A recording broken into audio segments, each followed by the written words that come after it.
En el programa de hoy queremos saber qué hay tras la vida de un militar del siglo XXI. Por eso, para conocer mejor qué papel representan las Fuerzas Armadas en nuestra sociedad, su adaptación a la era tecnológica y la vinculación social y cultural que los ejércitos tienen, nos acompaña el coronel José Luis Puig Terrero, jefe de la Oficina de Comunicación de la Inspección General del Ejército.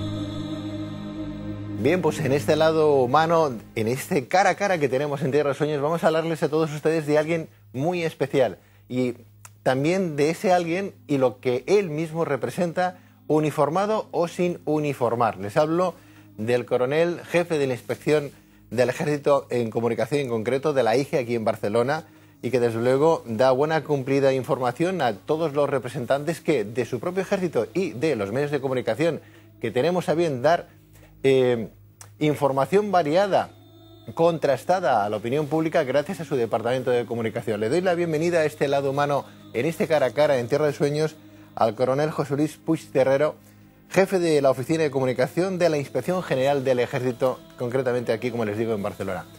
Coronel, muy buenas noches. Buenas noches, muchas gracias. Bienvenido.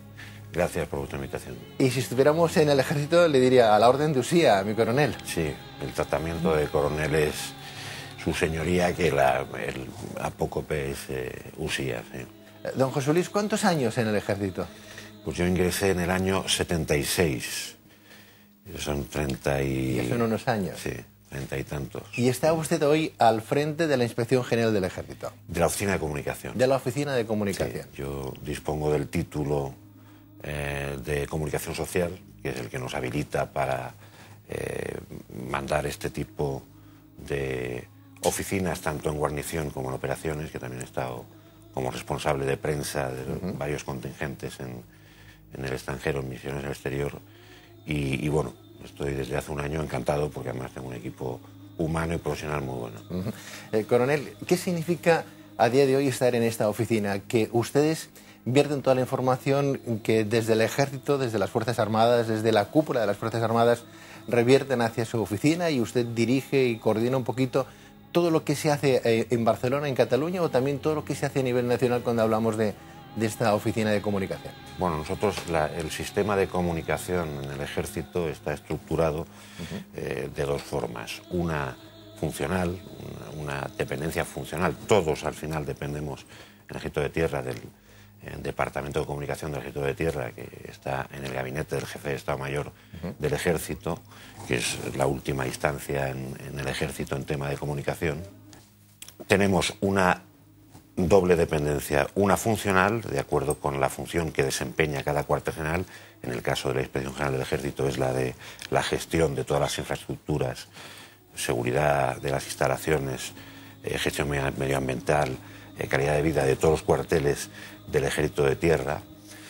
Pues nosotros tenemos dependencia funcional con todos los cuarteles de España y una dependencia territorial con las unidades que están en lo que antes era la Cuarta Región Militar y ahora es el ámbito de representación institucional que tiene nuestro teniente general, antes capitán general de Cataluña. O sea que cuando el Ejército da una información, don José Luis, esa información es la misma en todas las oficinas de comunicación.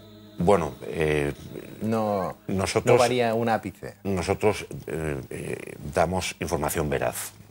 Hay que tener en cuenta que la misma institución pues tiene sus mecanismos. Los militares, por nuestra condición de tales, tenemos un estatus jurídico-político diferente, ¿no? Y tenemos, pues, entre otras cosas, límites a la libertad de expresión.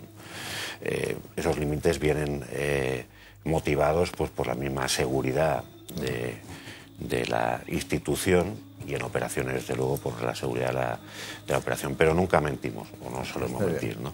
Entonces, la información que se da es veraz y es la que se puede dar. En guarniciones es muy fácil, en operaciones es más complicado porque en esta época tan globalizada, ¿no? La época de la informática, la información, cualquier noticia que se publique en zona de operaciones se sabe en todo el mundo y puede suponer una vulnerabilidad si la información es sensible. Esa es la gran diferencia entre hacerlo bien y hacerlo mal, ¿no? Dar una buena comunicación que no se convierta en rumor, cosa que a veces pasa en los medios de comunicación. Nos llegan informaciones desde diferentes teletipos o agencias de comunicación y cada uno luego escribe a aquel teletipo aquella información a su manera o cómo piense aquella propia cadena o el nivel político de aquella cadena con el gobierno en un momento determinado, ¿no?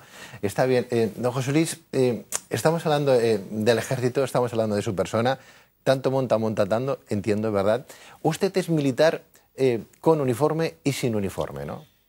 Sí, bueno, yo creo que nuestra profesión es eminentemente vocacional, ¿no?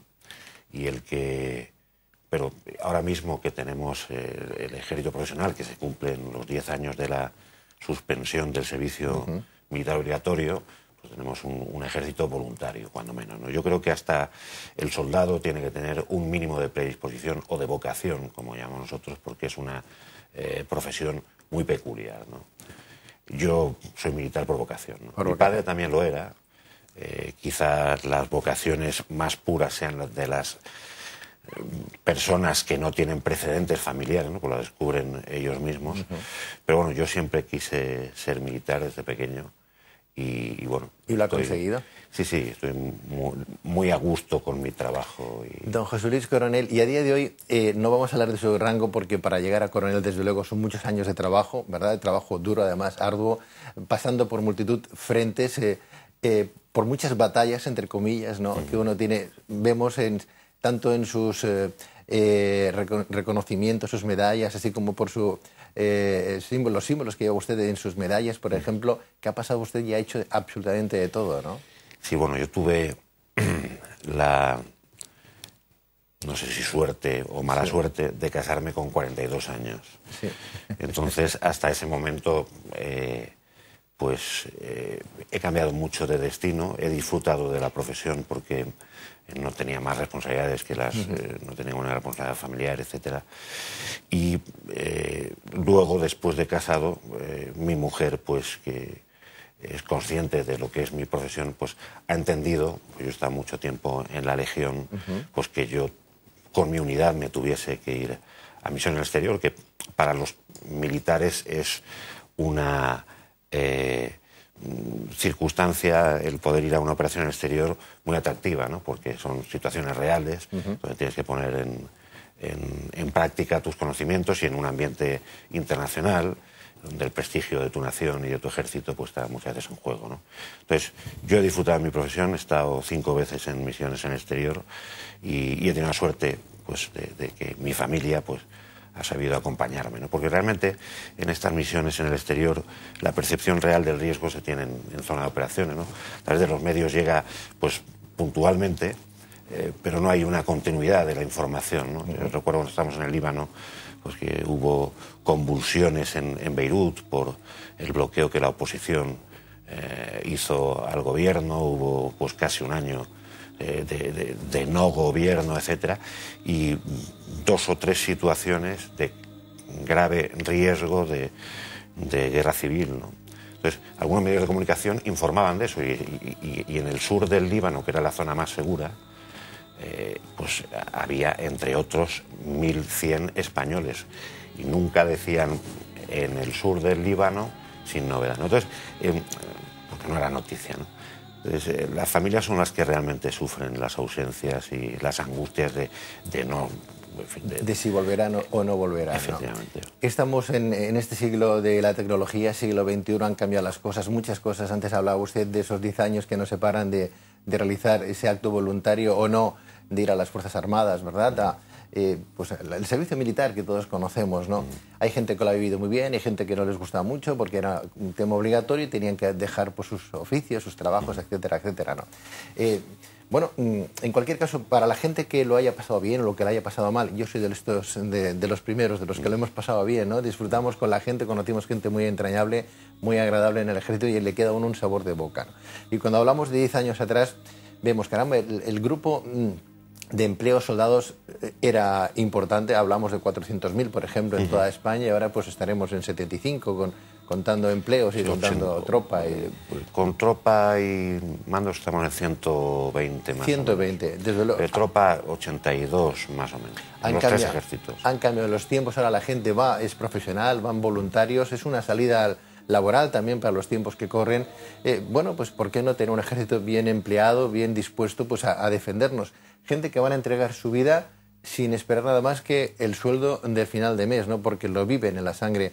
Antes hablaba usted, coronel, de que es algo casi genético, venía de su padre y se convirtió usted también en militar porque algo de gen había ahí de militar, ¿verdad? Pero a día de hoy, ¿qué significa ser, ya no hablo solamente de su cargo, de su empleo coronel, sino qué significa hoy pertenecer a las Fuerzas Armadas?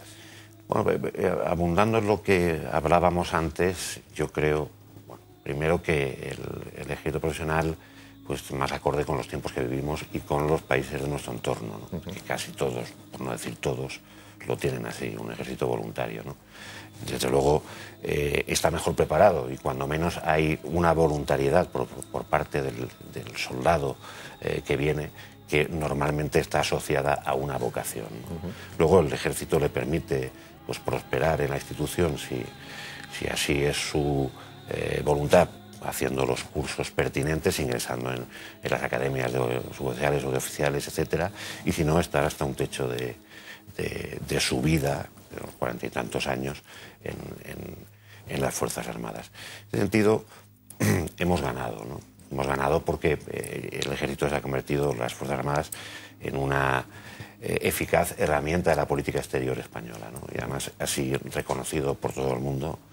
Y ejemplos hay muchísimos, yo los he vivido también. Y con respecto a cuál es la diferencia, el material humano es el mismo. El ejército español es el más antiguo de Occidente y con un historial glorioso y muy amplio, ¿no? Los españoles somos buenos militares y el material humano era el mismo. Lo que cambia es la preparación específica, no es lo mismo un soldado conscripto, un soldado de recluta obligatoria que está 12 meses, 9, los que sea, que otro que está cuando menos 3 años, pues desarrollando una función y adiestrándose, etcétera, que luego a la hora de ir a las operaciones pues se nota. Son capaces de cumplir las más arriesgadas misiones. Coronel, entiendo yo que llegar a ese grado de coronel es una satisfacción también personal, única también por otra parte, ¿no? Porque no es algo que se le venga dado a uno, sino uno tiene que trabajárselo, tiene que pasar por formación, por acciones, por momentos críticos, un momento determinado, por exámenes, estudios, etcétera, etcétera. Yo no sé si la ciudadanía está muy informada no solamente de lo difícil que es llegar a un empleo importante de grado, sino participar y pertenecer y tener un cuerpo de seguridad tan importante como las Fuerzas Armadas en España. Hemos celebrado hace nada pues unos días de las Fuerzas Armadas en España, españolas. La ciudadanía en general es consciente de que se necesita un ejército para... suena extraño, ¿verdad? Paradójico, sino bien extraño muchas veces decir, bueno, para buscar la paz hay que tener un ejército y hay que prepararse para la paz, ¿no? Pero esos actos que ustedes realizan, ¿se acercan más a la ciudadanía? ¿Qué es lo que intentan hacer llegar a la opinión pública? Sí, bueno, con el Día de las Fuerzas Armadas, que se instituyó a finales de los 70, principios de los 80, pues lo que se pretendía era acercar los ejércitos a la ciudadanía, ¿no? Crear lo que llamamos la cultura de defensa y que se supera quiénes éramos y qué hacíamos. Yo creo que esto ya está superado, ¿no? Y se mantiene, y yo creo que ahora es al revés, ¿no? Las Fuerzas Armadas son la institución más valorada por la ciudadanía, según el barómetro del CIS, y yo creo que ahora de lo que se trata es de corresponder a ese aprecio o a ese reconocimiento de la ciudadanía, y lo que hacemos pues es perseverar en esa cultura de defensa, pero sobre todo pues corresponder al cariño. Y hacemos una serie de actos para tener convivencia con nuestros conciudadanos. Normalmente cada año el acto central del Día de las Fuerzas Armadas es una ciudad diferente, pero en casi todos los sitios donde hay guarnición se hace alguna actividad pues para que se nos conozca, ¿no? Yo creo que el problema de, efectivamente, lo que decías antes, de si sabe el alcance la gente de lo que cuesta prepararse y demás, es falta de comunicación, falta de conocimiento, ¿no? O sea, para que se sepa lo que hacemos lo tenemos que decir. Para que se sepa lo que hacemos, después de decirlo nosotros, lo tienen que publicar los medios, etc. Yo creo que en ese sentido, los últimos 30 años, las Fuerzas Armadas han hecho un esfuerzo muy importante por comunicar. Creo que se ha conseguido. No se conoce el alcance del prestigio que tienen nuestros soldados en el exterior, ¿no? Pero sí que se sabe, y ahí está reflejado en el barómetro del CIS, el que tenemos un ejército preparado y que está contribuyendo a la paz en el mundo y comprometido con la paz y la estabilidad, igual que nuestra nación. Don José Luis, ¿qué responsabilidad, ya para finalizar, qué responsabilidad tenemos los medios de comunicación? Nosotros, sabe usted bien, que nos preocupa no solamente el tema social, el tema humano, el tema civil, sino también el tema militar, porque también está creado por hombres y por servicio de hombres y para una nación, ¿no? El pensar que a uno le gusta tener unas buenas fuerzas armadas, gente que a uno le pueda proteger y demás, estamos hablando de solidaridad, estamos hablando de empatía, ¿no? Y estamos hablando de un amor para una patria, sea Cataluña, sea el País Vasco, sea, es igual, la comunidad, ¿no? Porque todas pertenecemos a un único matiz, ¿no? A un único punto importante que se llama patria, y es España, que ahí estamos todos metidos, ¿no? Si alguien se metiera con nosotros, iríamos todos en contra de aquellas gentes, ¿no? ¿Qué responsabilidad tenemos nosotros como medios de comunicación a que se divulgue, se lleve esa información de ustedes, de esta Inspección General del Ejército, de la Oficina de Comunicación, a buen puerto, para que todo el mundo lo sepa, que hemos cambiado los tiempos, a unos pueden gustar más o menos, otros tiempos lejanos, ¿no? Sí. Pero a día de hoy tenemos unas Fuerzas Armadas por profesionales que darían, como hemos dicho, su vida por España y por nosotros mismos, que están en problemas, incluso pueden dejar la vida en un contencioso que no tiene nada que ver con nosotros, pero que por pactos bilaterales, etcétera, con otros gobiernos, pues tenemos que ir por aquello de que el gobierno es el que dicta las normas, ¿no? ¿Qué tenemos? ¿Qué mensaje le gustaría a usted dejar claro? Bueno, la responsabilidad de los medios son los que tienen, por supuesto, la obligación de informar. El que las Fuerzas Armadas seamos o no noticia, y en España yo creo que ha cambiado mucho para bien, ¿no? No obstante, seguimos sin tener esa cultura de defensa deseable ni esos medios especializados en defensa que debiéramos tener, ¿no? En España existe la Asociación de Periodistas de Defensa, que tiene 2 años de existencia y no se llega a la 30 de asociados, pero que está avanzando mucho, ¿no? En nuestros países de nuestro entorno, como puede ser Francia, Reino Unido y bueno, Estados Unidos ya es un caso aparte, pues sí que hay un periodismo especializado que es realmente la caja de resonancia de lo que hacen las Fuerzas Armadas. Yo creo que es bueno que salgamos en los medios y los medios también son conscientes de esa circunstancia y creo que se está avanzando adecuadamente. Bueno, pues yo quiero agradecerle al coronel José Luis Puig Terrero, jefe de la Oficina de Comunicación de la Inspección General del Ejército, que haya estado con nosotros esta noche en Tierra de Sueños. Coronel, como le decíamos, a la orden de Usía, ¿verdad? Cuente usted con nosotros para lo que quiera. Toda la información que podamos verter a la opinión pública, que nuestros conciudadanos sepan de buena manera y de bien maneras y de esa forma que tiene usted de explicar el contenido de ese trabajo que vienen realizando, pues cuanto más se pueda llegar a la opinión pública con ello, pues mucho mejor. Se lo agradezco de verdad de corazón y vuelva usted cuando usted desee. Pues yo, al revés, yo me pongo a vuestra disposición y os agradezco de verdad el que contéis, nos deis la oportunidad de que contemos lo que hacemos. Muchas gracias, Pedro. Gracias y muy buenas noches. Buenas gracias, noches. coronel.